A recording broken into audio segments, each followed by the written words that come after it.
વાહ આનંદ કરવો છે માતાઓ બહેનોને જો અનુકૂળતા હોય ને જો થાક્યા ન હોય તો પાછા આમાં જોડાઈ જજો કારણ કે ઠાકરના ગુણગાન ગાવા છે ત્યારે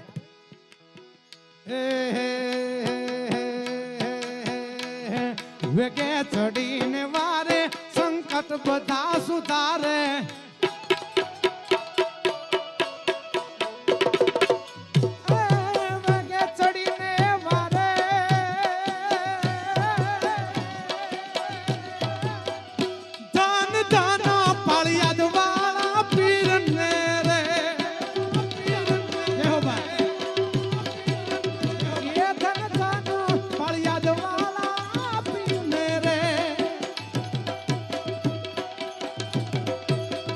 હવે